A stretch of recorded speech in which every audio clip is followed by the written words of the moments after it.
really feeling the rarity and the preciousness of this opportunity to listen to the Dharma. And we all could be doing so many other things right now, running around here and there, thinking about this and that. But we've all chosen to use our mind in a good way and listen to the Dharma.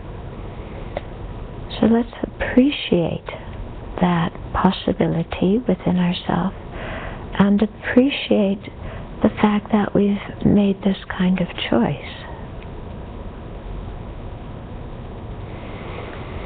And then to really make the best use of this choice, to really make what we're doing very meaningful, then let's cultivate the bodhicitta by placing what we're about to do very firmly within the context of serving others and ourselves, and seeing the best way, the most effective and long-term way to do this is by attaining enlightenment.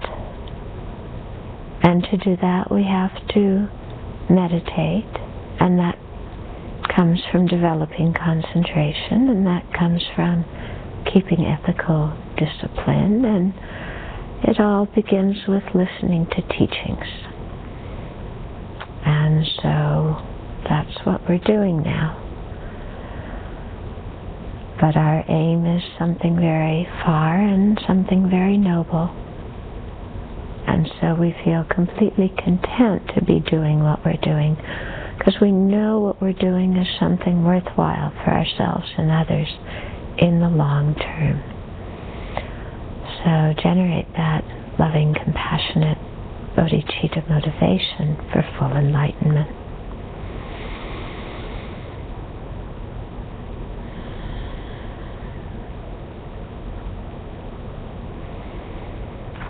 Okay.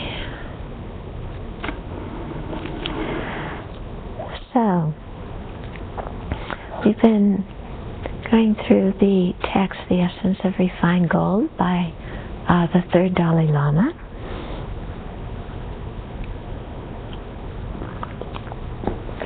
And we've gotten partway through the far-reaching practices. So the last couple of weeks we've been talking about far-reaching patience or fortitude.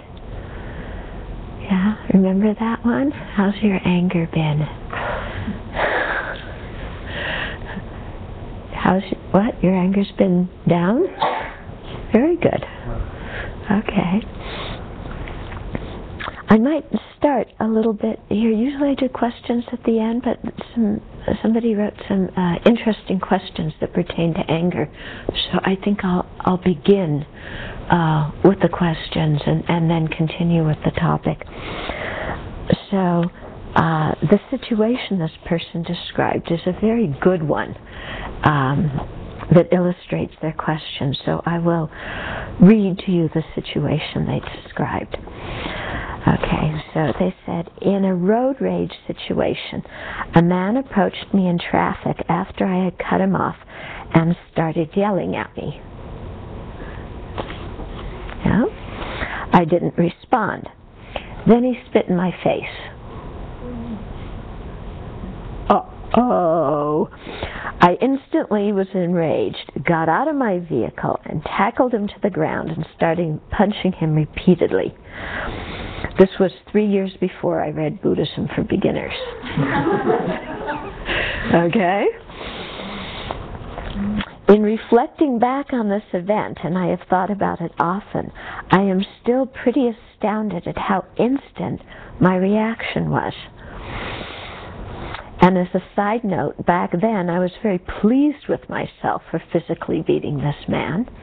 And all of my friends basically commended my actions and stated that I acted perfectly reasonably.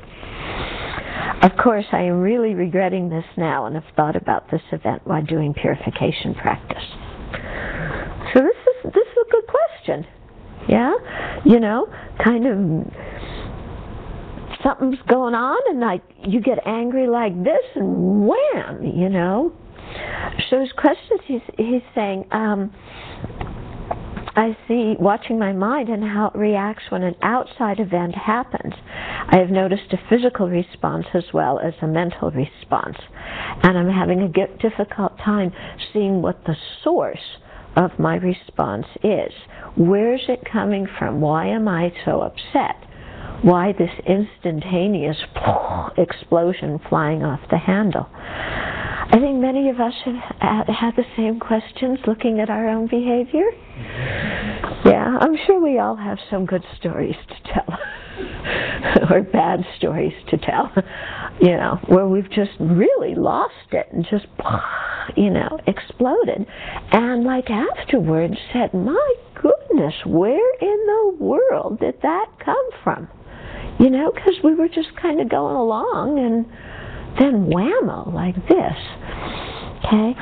So I think it comes from several factors, and the person who's asking the question was saying, I'm having a difficult time finding out what the factors are. But what I suggest, because we all have to do this research ourselves, I mean, I can give you what I've discovered, but that is only kind of like a scent on a trail for you.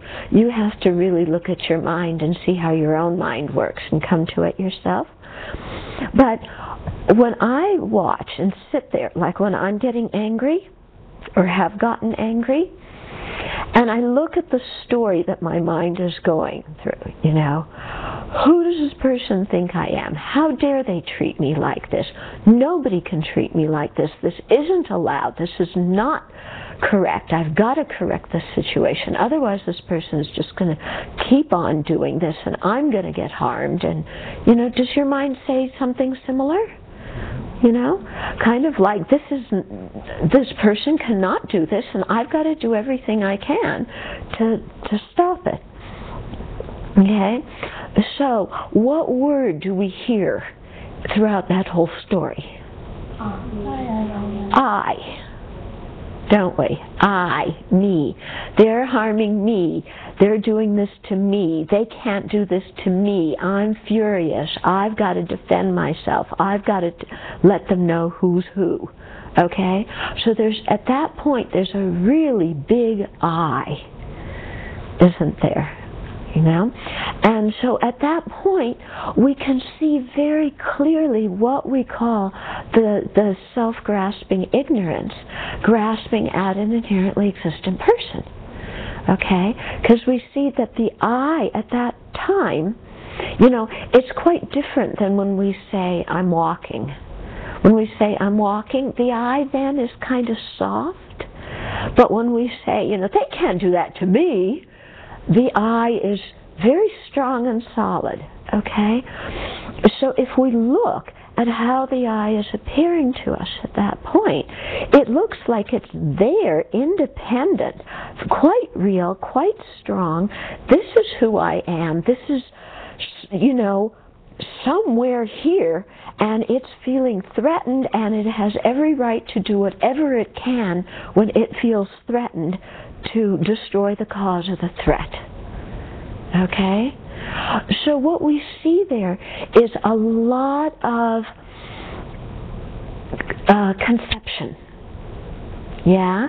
There's this whole conception of a solid I, grasping at that solid I, and then a whole lot of conceptions about who that I is in relationship to the rest of the universe and how the rest of the universe is supposed to treat that I.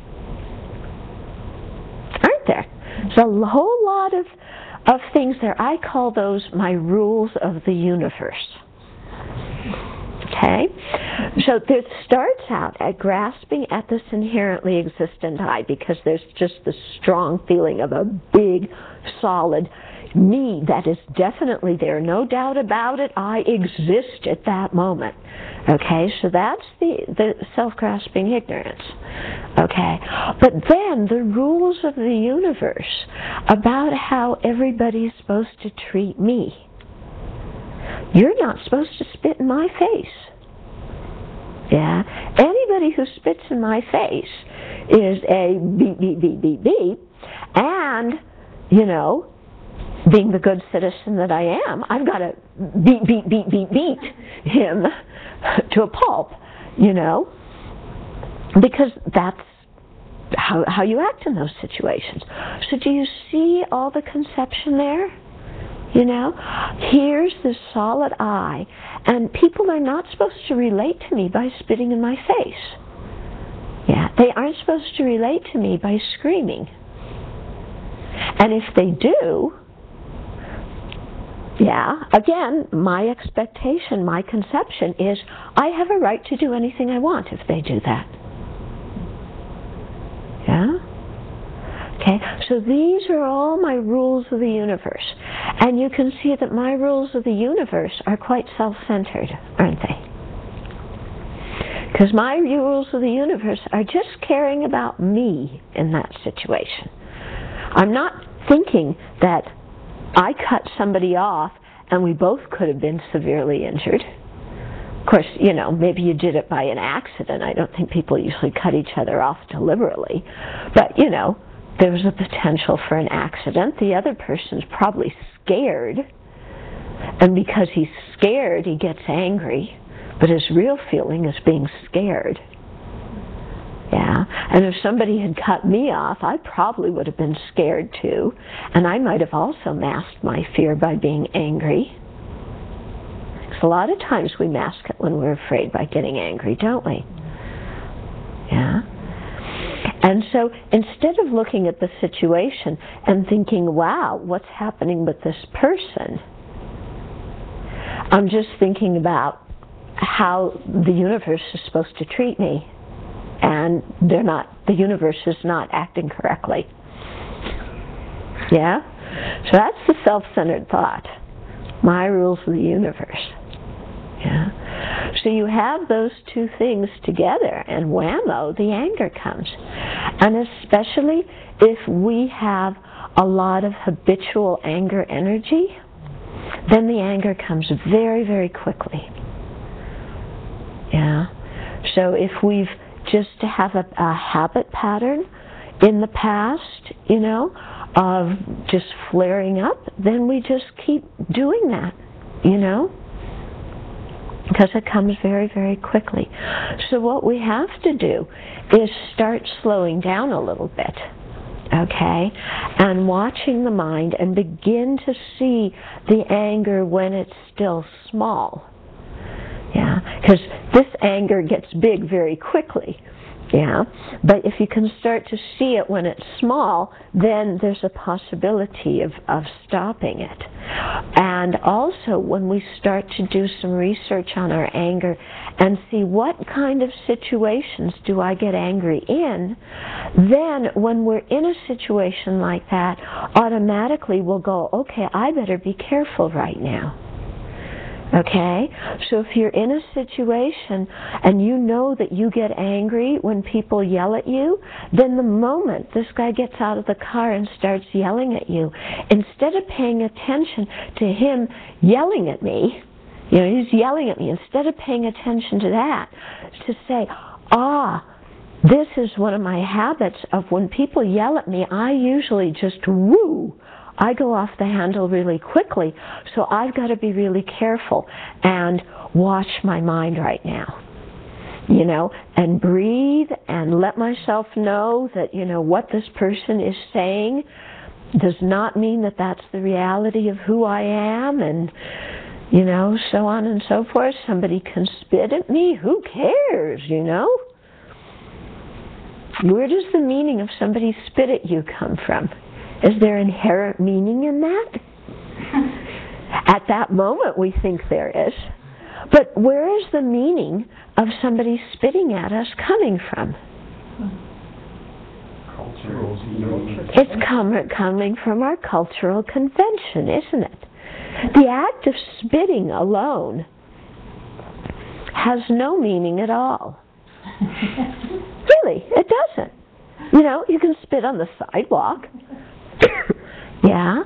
Spit on our feet every morning. Yeah. When we say the mantra, blessing our feet when we walk, we spit on our feet every morning. Yeah. So we do that. But, you know, that whole significance of spitting and what spitting in the face means, that is all of our conceptual fabrication. Yeah? If somebody spits in a baby's face, does the baby get angry? No, because the baby hasn't learned that you're supposed to get angry when somebody does that. And they don't have the conception that this is a disrespectful thing. So you can see how the whole meaning of this event is something that we have learned individually, and that is a cultural thing that all of us, you know, just a cultural conception, and that we've bought into that cultural conception. Yeah, and then not realizing that whenever that happens, we get angry. I mean, it's possible that there's a culture where when somebody spits on you, you know, it's good. Actually, you know what I've seen very often, you know, in Buddhist things, if somebody is ill, you go to a lama and have them do some mantra, and then they spit on you. I did that for you, remember? Yeah? So you say mantra, and then you spit on the person. And that's a blessing when that happens. Yeah? So do you see how it's just a cultural convention that we've all made up? Yeah? And the same action in a different situation is a blessing. Huh? So, you know, when you begin to look at these kinds of things and look at all the pieces that come together, you know, the ways that we're conditioned from outside, our own habits, our own preconceptions, our own rules of the universe, and of course, this feeling like there's a real me that we never question at all. Okay? So then in that way we start teasing it apart. And we start to really see how in this situation, all the focus went on what this person is doing to me. There was no thought about how this other person must feel after almost having been in a car accident. Yeah? If we had thought about that, you know, I mean, how do you feel when you're almost in a car accident? You know, scared, tense, you know. So that's how that person was feeling. Yeah? Okay. Then you see, oh, you know, have compassion, try and help this person relax and calm down, and, you know, and everything like that. But you see how so much conceptual process is involved in all of this. Yeah? So these kind of situations, I really appreciate this person's courage in bringing it up, because it's a really good example, isn't it? You know, and of really looking and asking ourselves about these things. And it's a very interesting thing, you know, how the meaning of something is really just our conception. When the English first went to Lhasa in the early 1900s, the Tibetans were all clapping when they were coming. Okay? Yeah?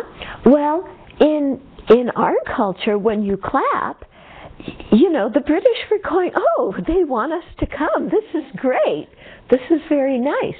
But when you clap in Tibetan culture, it's because you're chasing away demons. Yeah. So they're seeing these people march into their country, and they're clapping to chase away the demon. So you can see both of these things are just based on conception. And people are interpreting them two totally different ways. Yeah?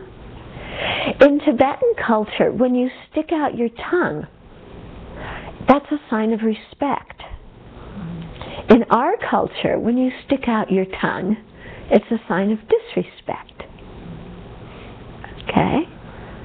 It's completely conception, isn't it?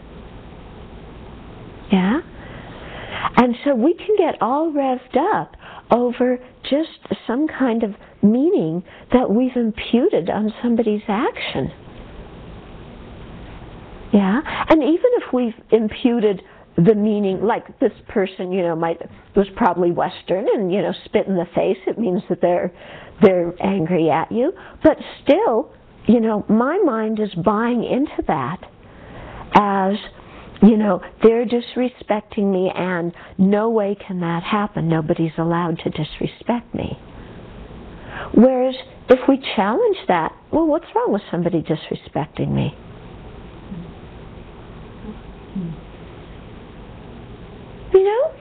Ask ourselves that a little bit. In this kind of situation, with somebody like this that you've never met before, and there was a close call, and you may never see them again, what's the big deal about them just not respecting us? Is it a big deal?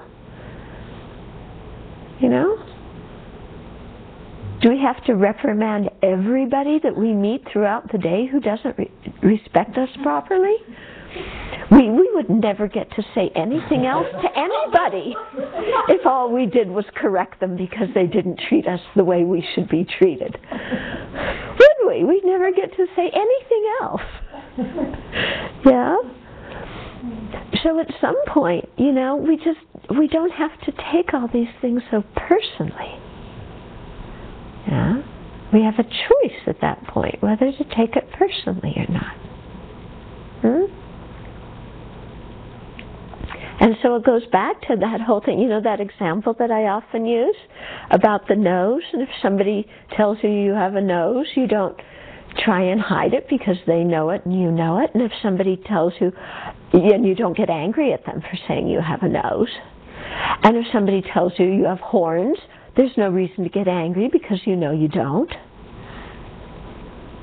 So same thing, somebody disrespects us and they say blah, blah, blah, blah, blah. And it's true. It's true. I did it. It's the best way to diffuse a fight is just say I did it. Doesn't that just drive you nuts when you know and the other person knows that they did something and they keep saying they didn't do it? But that's exactly what we do when they accuse us of something. And we know we did it, and they know we did it, and we know they know we did it. And we keep saying, no, you got it all wrong, don't get mad at me. We're really dumb sometimes, aren't we? Okay? So just looking, where is this coming from? Yeah? And then dealing with some of those things, and dealing with them on the safety and comfort of your own meditation cushion. Okay? So don't wait until a situation happens. Yeah, and so this is what I think what this person's doing is really good. They're thinking about that situation. And what I would advise is keep on thinking about it and rerunning it in your mind until you get to a point where you can imagine that guy spitting at you and you're okay. And you realize you don't have to get angry. Yeah, that getting angry is a choice. That's coming very quickly, but you can slow it down, slow the process down, and realize that there's a choice and that you're not going to take it. Yeah? So I think this is the advantage of practicing when we're on our cushion, is taking these things out from the past and then, taking out Chapter 6 of Shantideva, or taking out Working with Anger, and repeatedly practicing the various antidotes, remembering a situation in which we really lost it in the past. Yeah? So that way you're really practicing with a real situation that you experienced. And you're training yourself to let go of the animosity that you might still be, hanging on to from the past. Which is very good, isn't it? Because who wants to hang on to that kind of stuff? Okay? Next question. Hope we get to the teaching this week. But these are really good questions, aren't they? Really good question. Okay, so the question is, does self-inflicted suffering burn up previous negative karma? Okay. Now, what I hear by self-inflicted suffering is you are trying to harm yourself. Okay? And it's usually, how I use the word, that's not, you'll see it's not necessarily how this person's using it, but to me, that means not liking myself and so wanting to harm myself. That's what self-inflicted suffering means to me, personally. I would say no, that does not purify negative karma. Okay? I mean, the pain you experience is pain. It's a ripening of karma, but it's a ripening also of your present action. Yeah, but you're certainly not doing any kind of purification. Because if you're trying to make yourself suffer because you don't like yourself, that's not a very good motivation. Okay? So cutting yourself or doing something that you know is not good for you to make yourself suffer, that's not purification. And that's not Dharma practice. Okay? Now, so the question this person's asking, and I wouldn't define this as self-inflicted suffering, but they are, so that's why I prefaced it that way. They said, for example, sitting in meditation and feeling pain, but not feeling mad about it. Okay? So is that burning up previously created negative karma? So if you're sitting in meditation and your legs hurt and your back hurts and all those things, yeah, that's a result of karma. Okay? It doesn't necessarily become purification unless you think, oh, I'm glad that pain is happening because I'm purifying negative karma. Or I'm going to do the taking and giving meditation now and take on the suffering of all the people who have pain in their legs and pain in their back. So there's a difference between karma ripening and karma purifying. Okay, karma ripening is happening all the time. Karma purifying is when, through the force of how you're looking at a situation, a karma which would have ripened in a huge amount of suffering is now ripening in an amount of suffering that's much smaller. Okay? But for something to be purification, you have to be thinking in a certain way. Yeah, because if you aren't thinking in a Dharma way, then it's just karma ripening and big deal, Yeah? But if you're thinking, oh, may I take on the suffering of others? Or, oh, I'm going to train myself to bear suffering so that as a bodhisattva I won't get bent out of shape.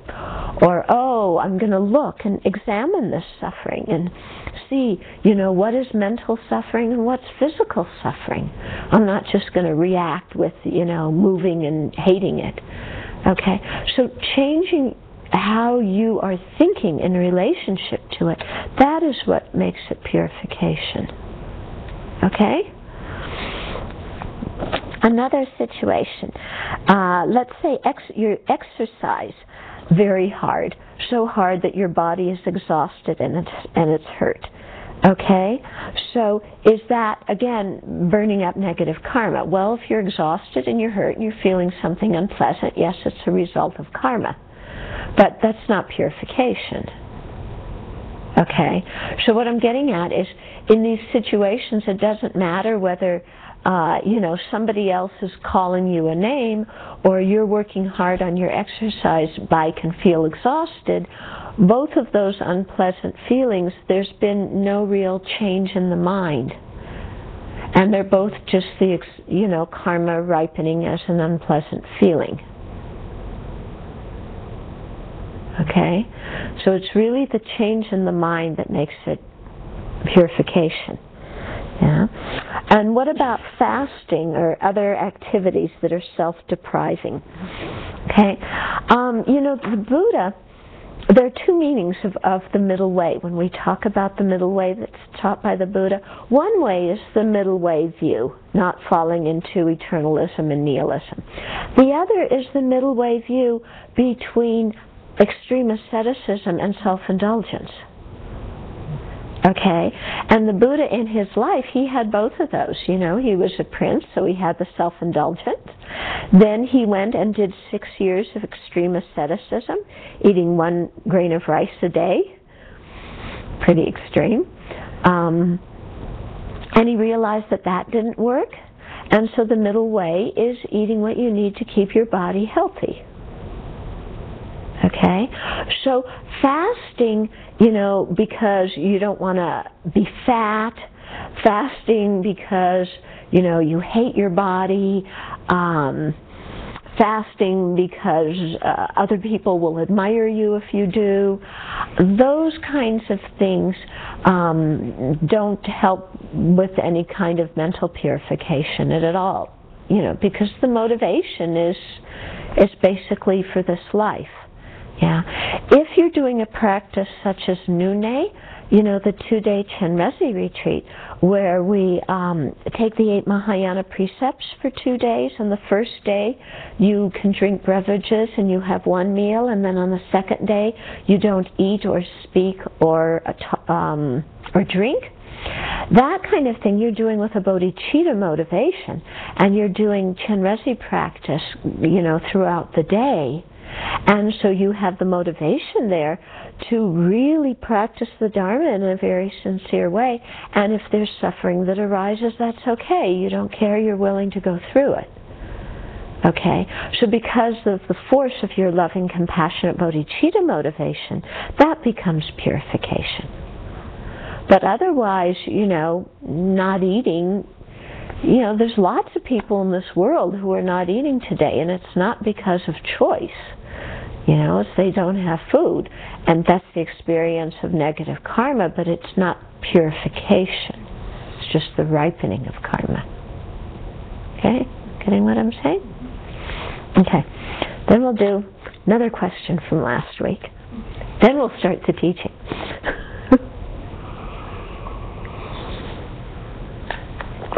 Okay. So this question was that somebody was asking about opposites. Okay? So isn't the opposite of, that there's some confusion about the word opposite. Okay? So when we're talking about opposite in terms of applying an antidote, okay, like the opposite of attachment, okay, the opposite, the state that we want to get to is, some kind of balanced mind, okay. The word opposite is confusing because you could say, well, the opposite of attachment is hatred, couldn't you? I'm clinging on to somebody or I'm hating them. So the word opposite is a little confusing. So when we're talking about applying the antidote, we're not talking about just about calling forth another afflicted state of mind. Okay? It isn't like I'm really attached to somebody, so now I'm going to think about everything they did wrong and get angry at them. Because then when I'm angry, I won't be so attached. Yeah. No, that's just generating more exaggerated, rubbish, afflicted mental states. Yeah. What you might do is, if you're suffering from a lot of attachment, you might look at somebody's negative qualities without getting angry at them, but just see that they have some faults. And when you see that somebody has faults, then the mind that's exaggerated, that says, wow, they're so wonderful, that mind automatically goes down. And you have more of an equal feeling towards them because you stop the exaggeration. But you're not contemplating the faults for the purpose of getting angry at them or for the purpose of developing a lot of feeling of like, ugh, that person's just terrible, I don't want to go near them, because that is also an afflicted state of mind. Okay? Yeah. So the same thing, if we're suffering from arrogance, yeah, we don't cultivate low self-esteem as an opposite to arrogance. Yeah, because we have the arrogance because we already have the low self-esteem. Okay, if we didn't have low self-esteem, we wouldn't go around pretending we didn't by being arrogant. Yeah, so you don't cultivate low self-esteem. If you're arrogant, what you cultivate is, thinking about how the talents that you have come from other people who have taught you and encouraged you. Okay? Or you think about something that's difficult, that's hard for you to understand, that makes your mind a little bit more humble. So you're trying to cultivate humility, not low self-esteem. Okay, so when we're talking about applying the opposite, it doesn't mean applying an afflicted state of mind that's the opposite. Got what I mean? Okay. Okay. So these were really good questions that people asked. Okay, let's go on to the text. Okay, so the third Dalai Lama is talking here about the third kind of patience or fortitude. Remember, the first one was not retaliating. The second one was being patient with suffering. Okay, and the third one is called the patience of practicing the Dharma, or the fortitude of practicing the Dharma. So the third Dalai Lama says, finally, recognizing that the power of the three jewels and the Buddhas and Bodhisattvas is inconceivable, appreciate the value of Bodhisattva's activities and appreciate meditation upon emptiness. Practice the patience that is certain of Dharma and wishes to train to be a Bodhisattva. Okay, so what this kind of patience is counteracting is some kind of fear or resistance we might have to the Dharma.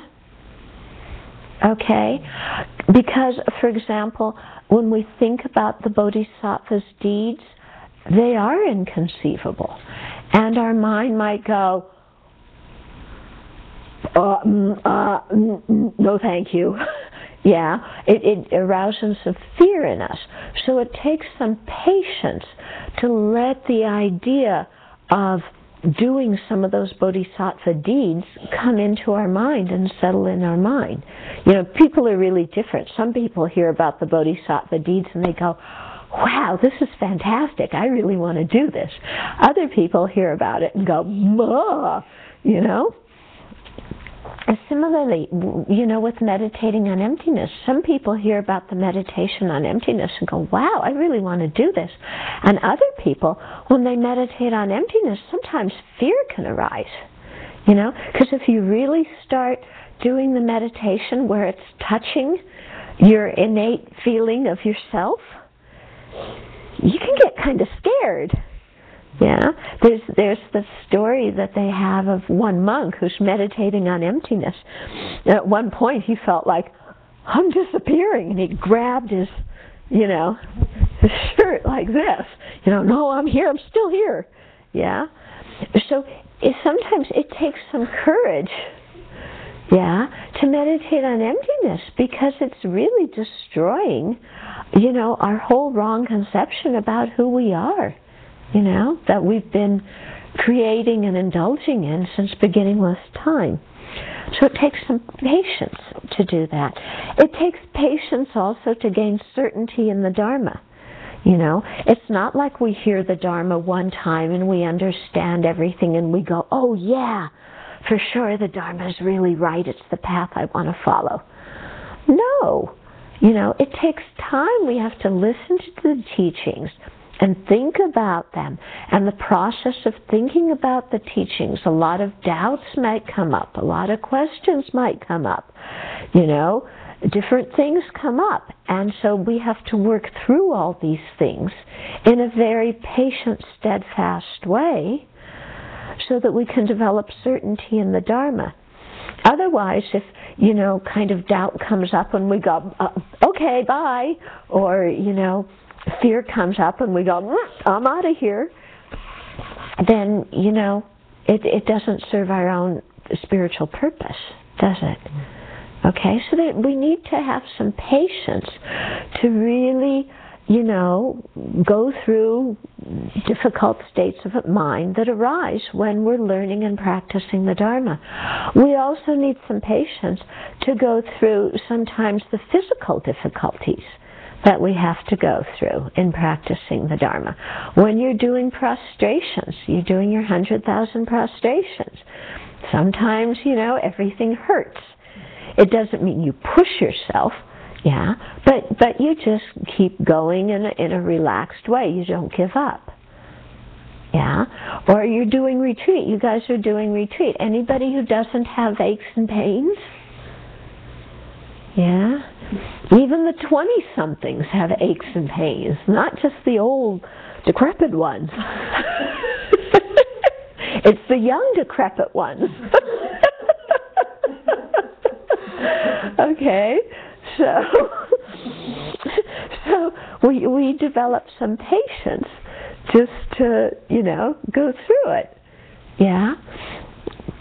Sometimes you have to travel a long way to get teachings. Sometimes the living situation that you're living in when you're receiving teachings is not the way you want it. It's uncomfortable. You don't have your own room with your luxury bath and a spa. You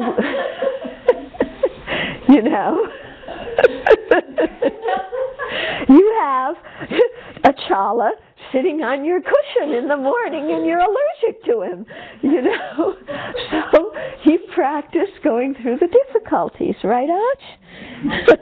Well, that's Manj. Okay. And Manj is going through the difficulties of, this person thinks that this is their seat. Okay, so just having some stamina in here so that we can endure physical hardship and mental hardship, for the benefit of the Dharma.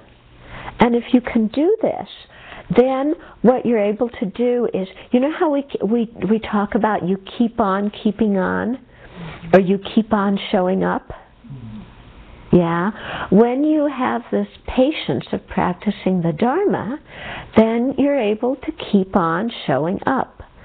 You're able to endure some physical or mental difficulties because you know that what you're doing is something really wonderful, and you have a sense of how precious the opportunity to practice the Dharma is, and how much good karma, we spent in the past, how much good karma we created in the past in order to have this opportunity. And so we don't just kind of, throw it away lightly because there's a few little problems. Okay, so that's the third suffering, practicing the Dharma. Then the text continues. J. Rinpoche said, and here he's quoting Lama Tsongkhapa, "Patience is the best ornament of real heroes, a supreme self-mortification." I think it's better to say a supreme ascetic practice rather than self-mortification. It doesn't have such a good tone. A supreme ascetic practice to overcome afflictions. The Garuda bird to destroy the snake of anger. Armor to protect you from the arrows of criticism. Knowing this, in every way, familiarize yourself with the armor of patience supreme. Okay? So patience is the best ornament of real heroes. What do we think are the ornaments of real heroes? You have your Purple Heart, you have your 4 stars, Ninja suit. Your ninja suit.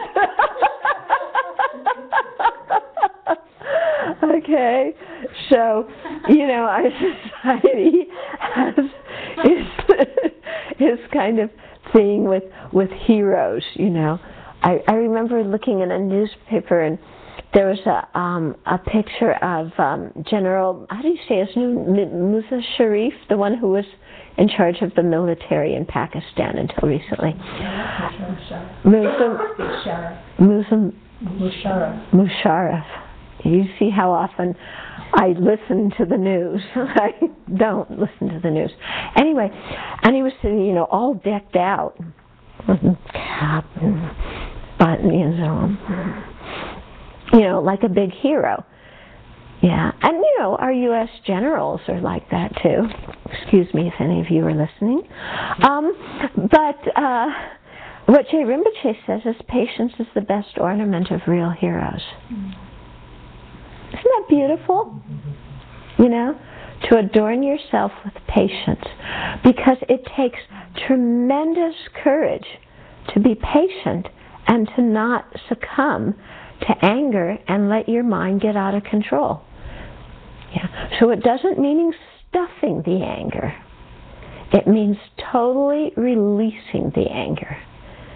And totally releasing that anger takes a lot of courage, more courage than getting angry and trouncing someone. Yeah? Because why do we trounce someone? It's because we're afraid, aren't we? Yeah? And we only do that because we're afraid. Okay. A supreme ascetic practice to overcome afflictions. So actually the Buddha was saying this. The Buddha said this, I think it's somewhere maybe in the Dharmapada, about how patience is the best ascetic practice. So if you really, want to be ascetic, isn't refraining from anger the best kind of thing to refrain from? Yeah? Instead of doing some weird thing, torturing your body unnecessarily, isn't it an ascetic practice to refrain ourselves from indulging in anger? Okay. The Garuda bird to destroy the snake of anger. Garuda birds, I think there's some kind of mythical bird. Yeah? And so, sometimes when you see, you see on the Buddha Tanka there, above the Buddha, on the very top, that's a Garuda bird. Okay, so it's a mythical bird, and somehow they and snakes don't get along. So the snake symbolizes anger. So the Garuda bird is the one who conquers the snake of anger. So the Garuda bird here is like patience or fortitude. Okay, it's like armor to protect you from the arrows of criticism. Wouldn't that be nice? Yeah, you could go into some place and everybody's shooting arrows of criticism at you, and you're wearing the armor of patience, and so you're completely cool with it. Yeah, you have your bulletproof vest on you. Yeah, isn't that a nice image? I like that one.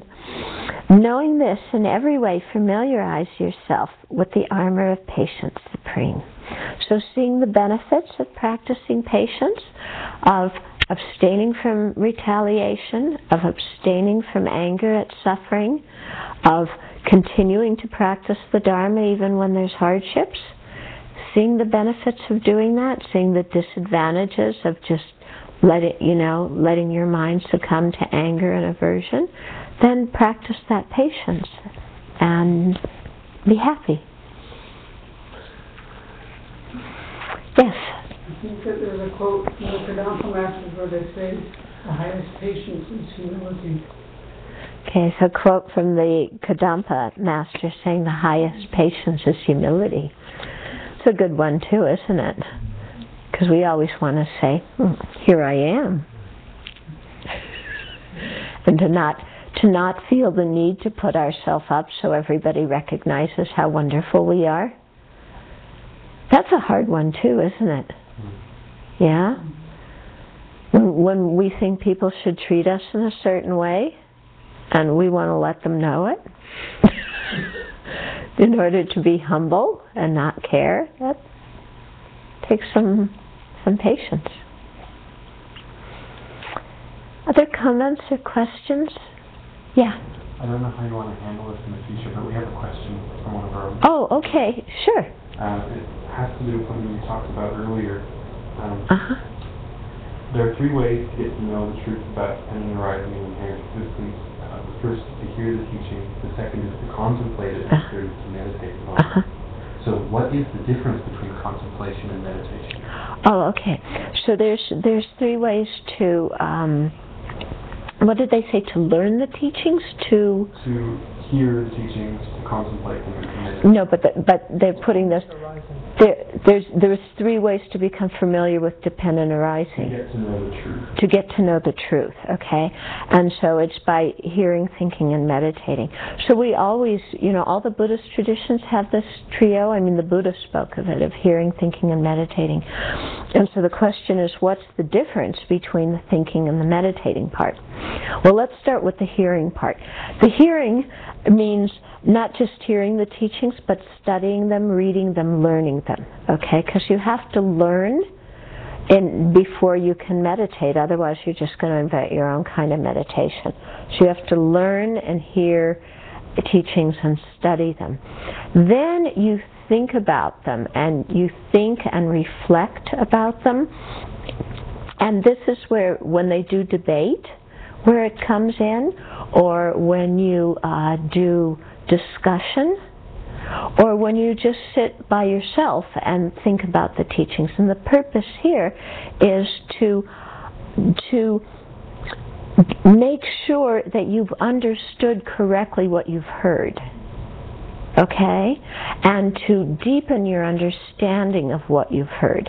Because we can hear teachings, and many times we think we've understood them until somebody asks us a question. Or we've talked about this here, and this is why you all take turns leading meditations. You think you understand how to do it until you have to lead it. And then you go, what's the order here? What does this mean? What kind of conclusion am I supposed to get to? Okay, so it's this whole process of thinking about something so you make sure that you've understood it correctly and deepening what you have understood. And then meditating is actually when you're integrating it with yourself. Okay, integrating it in your life.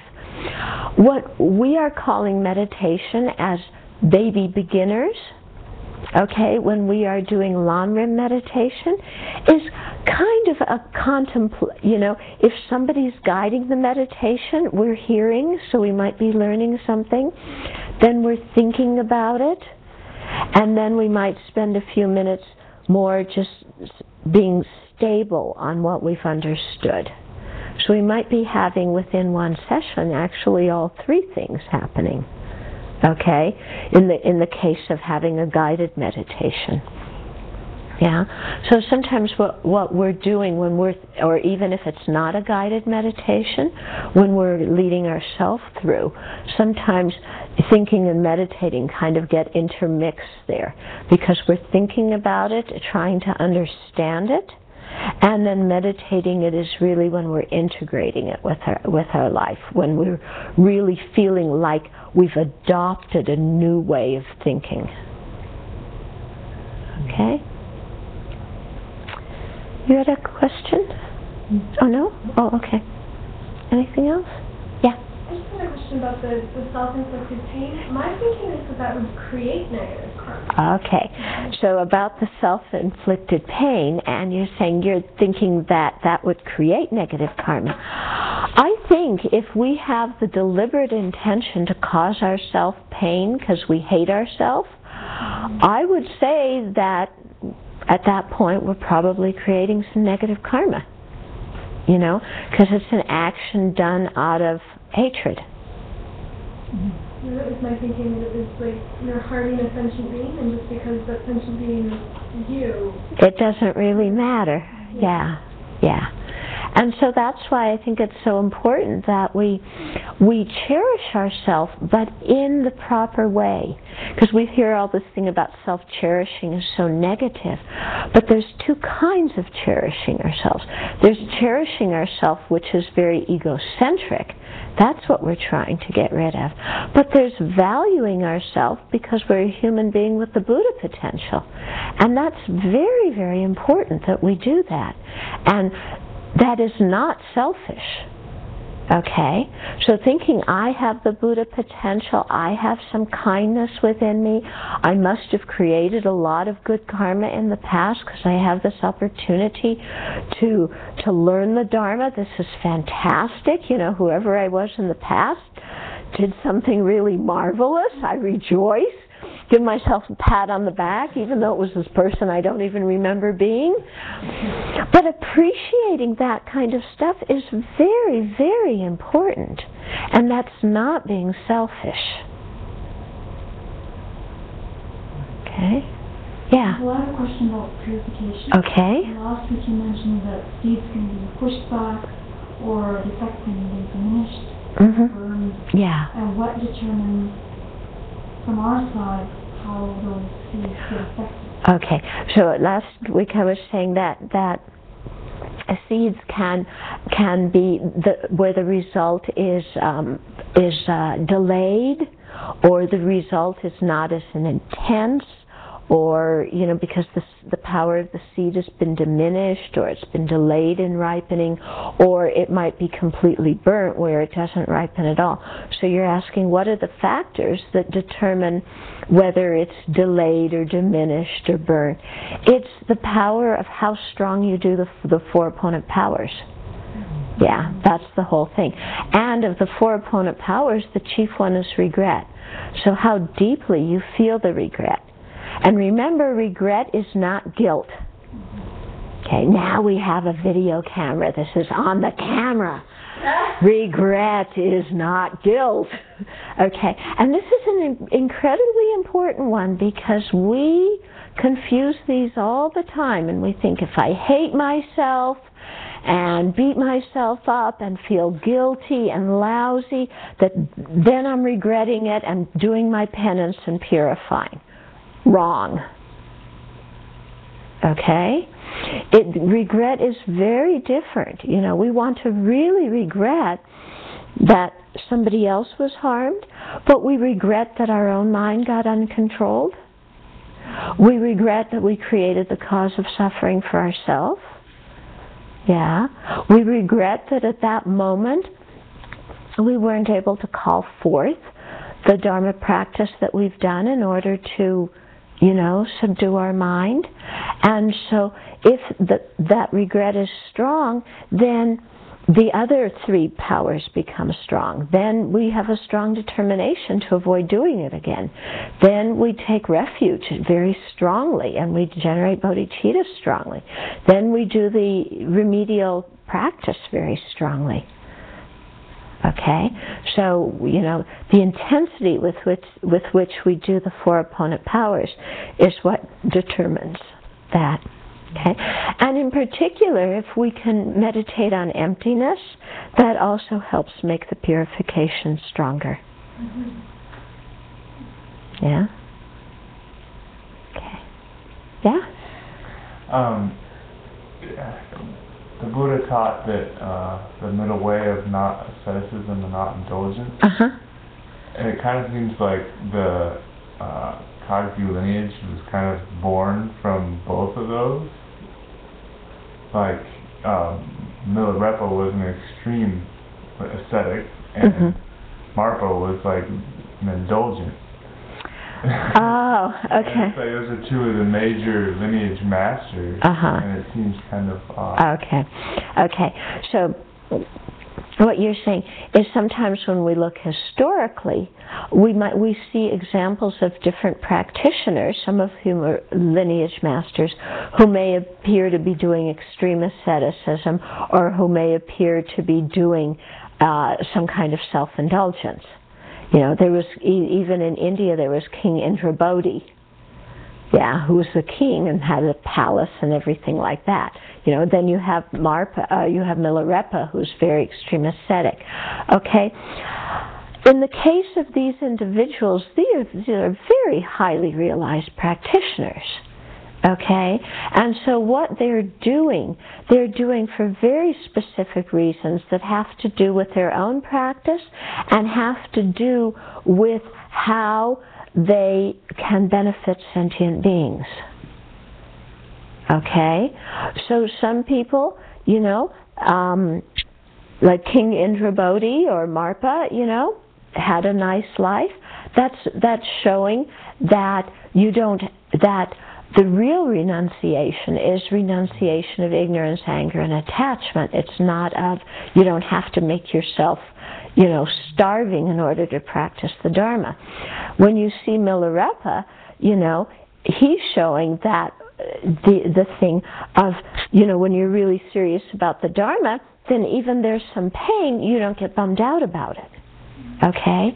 So these people are practicing in the ways that they're doing because of their own personal ways and in order to set certain examples for us.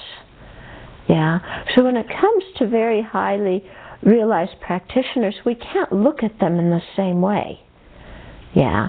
If I'm looking at myself, you know, and I'm sitting in the spa all day and, you know, eating chocolate and cherry pie and, you know, and petting my cat, who doesn't like the spa, I'm sure, you know, and I'm just sitting reading novels all day. Okay, well that is self-indulgence, you know, that's not good for my practice. In the same way, if I practice extreme asceticism, that's not good for my practice. Okay?